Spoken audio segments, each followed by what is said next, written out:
Last week, Nintendo did an Indie World presentation showcasing some upcoming Nintendo Switch indie titles that were coming to the Nintendo Switch, and honestly, I sort of enjoyed that presentation. There were some good games that were showcased there, and I actually picked up a few games like Raji and A Short Hike, and I've been enjoying those titles. But of course, if you know anything about Nintendo, after an Indie World showcase, a Nintendo Direct isn't too far behind. Now, it's been nearly a year since we had a proper Nintendo Direct, but rumors were flying around that a proper Nintendo Direct was coming this week, and it was potentially coming on Friday. Now, I heard these sort of rumors, and I was sort of in the camp of, well, I think there will be a Nintendo Direct, but I'm not sure if it'll be a full-on Nintendo Direct. Well, Nintendo decided to do a Nintendo Direct today on Wednesday morning, but it wasn't really what anyone was expecting. It was yet another partner showcase. Now, we had a partner showcase not too long ago, and for me, I just didn't really like it. None of the games really hit with me. So would Nintendo be able to rebound with this later partner showcase?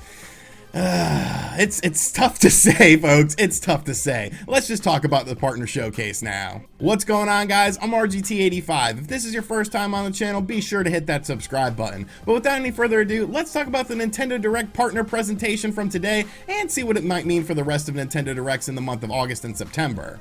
So of course, this Nintendo Direct partner presentation is classified as a Nintendo Direct Mini, but it does have Nintendo Direct in the title. Like I said, the last one didn't really hit a chord with me. I wasn't really interested in any of these games, so I was hopeful that this one was going to be better when it appeared in my subscription feed early this morning. Now, the first game they talked about is a game that we actually talked about a few months ago on the channel, and that is Kingdom Hearts Melody of Memory. Now, this is not a traditional Kingdom Hearts game by any stretch of the imagination. It is simply a musical game set within the Kingdom Hearts universe, which is essentially a rhythm game. You're sort of moving along a trail and you're casting powerful spells and magic by doing good timing, by pressing the buttons at the right time. Now, I will say the game itself doesn't look bad. I think some of the environments will be pretty fun, but this game it's not really my style of game. I do enjoy music-based games, and we're actually going to talk about a music-based game that I thought looked really cool, but this one, I don't know, it just feels like a bit of a disappointment considering that there are no other Kingdom Hearts games on the Nintendo Switch, which would make perfect sense for this franchise to be on the system. So yeah, if you're looking for a Kingdom Hearts experience, there will be Kingdom Hearts Melody of Memory. It's coming out on the Nintendo Switch later this year,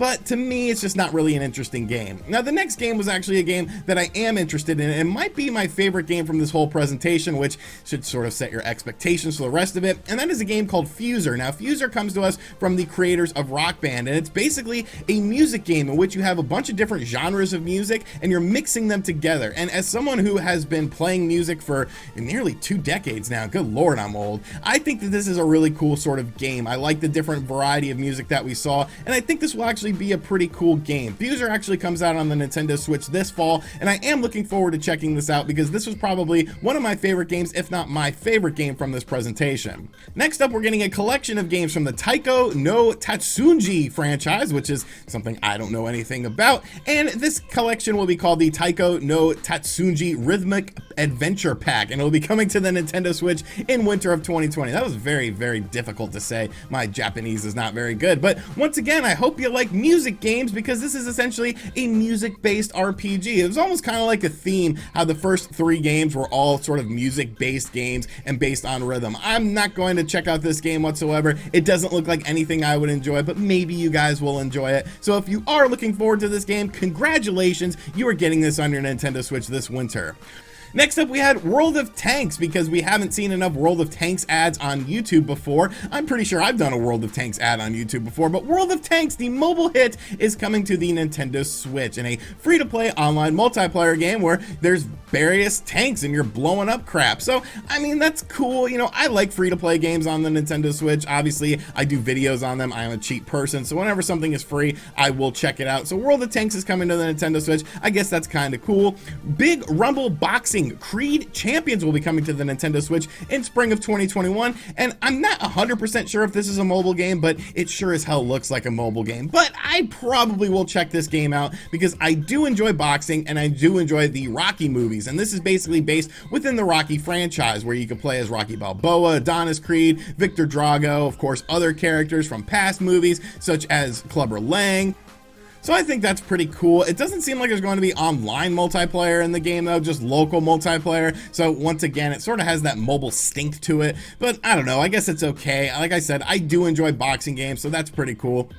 Another surprise announcement was that Collection of Saga Final Fantasy Legend will be coming to the Nintendo Switch on December 15th. Now this includes the Game Boy games, the Final Fantasy Legend, Final Fantasy Legend 2, and Final Fantasy Legend 3. So that's pretty cool, you know, a more obscure sort of series like that. These Final Fantasy Legend games were pretty much just forgotten about on the Game Boy. So I think that's pretty cool that Square Enix is bringing them over. It's about $20 for this whole collection of 3 various games, so that's a pretty good value as well. And of course, they are really good games, and there is some special stuff in there, such as a special anniversary song included for the 30th anniversary of the Final Fantasy series. So if you like Final Fantasy games, this is probably a game you're looking forward to. Just Dance 2021 is confirmed for the Nintendo Switch because we need more Just Dance on our Nintendo Switch. I'm not going to talk about this much. You know how Just Dance works. For some reason, it sells very, very well, even though I just don't get the appeal of it. I tried to play it last year, and I don't know, maybe I was just too lazy with it. I guess if you like the music library, you will enjoy Just Dance 2021. And Puyo Puyo Tetris 2 rounds out this presentation. Yes, a sequel to Puyo Puyo Tetris, and I think this looks really good, actually. I enjoyed the original Puyo Puyo Tetris. I think Puyo Puyo and Tetris on their own are pretty fun, so combining them is a really good experience. The original game already came out on the Nintendo Switch. This game will have an expanded online multiplayer in which you could spectate matches. Up to 4 people can compete against each other, and there's an online ranking system. And Puyo Puyo Tetris 2 will be coming on the Nintendo Switch on December 8th. Then they did a little bit of a sizzle reel for games that have already been announced that are coming very soon, and that was the presentation. So I definitely have a few things to say about this presentation. First off, I don't like the name of it. I don't like calling these Nintendo Direct Mini Partner Showcases because I think that Nintendo just needs to call them a Nintendo Partner Showcase or something like that, because calling it a Nintendo Direct Mini sort of leads to more expectations. When you see this video pop up on YouTube, you're probably going to have somewhat high expectations for that, and that is because Nintendo themselves have set a high expectation, whether it's a Nintendo Direct or a Nintendo Direct Mini. Nintendo Direct Minis themselves are pretty good stuff, though. Nintendo Direct Mini that we saw back in March had a lot of great third-party games, had first-party games included in it as well. And by calling this a Nintendo Direct Mini, you're sort of leading people to have expectations of this because of previous Nintendo Directs. The Partner Showcase series is obviously just going to be sort of a weird thing. Like, I don't think Nintendo sort of is reading the room right on this situation, because a lot of these games, most people aren't going to care about them, I feel. I don't feel that there's a really wide mass appeal for a lot of these games. A lot of these games that they are showcasing are, let's be real, are niche sort of games, like 3 different sorts of rhythm games, free-to-play online games, a boxing game that looks, you know, like a mobile game, a Final Fantasy collection of Game Boy games. Like, these are very targeted audiences. These are very sort of niche audiences that I feel like Nintendo is just sort of trying to reach out to these audiences, but I'm not sure that this is the best way possible. But I guess the real big question is this what is to expect from Nintendo for the rest of 2020? These sort of partner showcases. Now, there are some people that still feel that something else is going to happen on Friday, and there could be that Super Mario 35th Anniversary Collection revealed this Friday. And honestly, I fully expected it to happen this week, but maybe it's not happening till next week, or is it even happening at all? Like, Nintendo is just in a very weird position right now, and it's something that we've talked about consistently on this channel.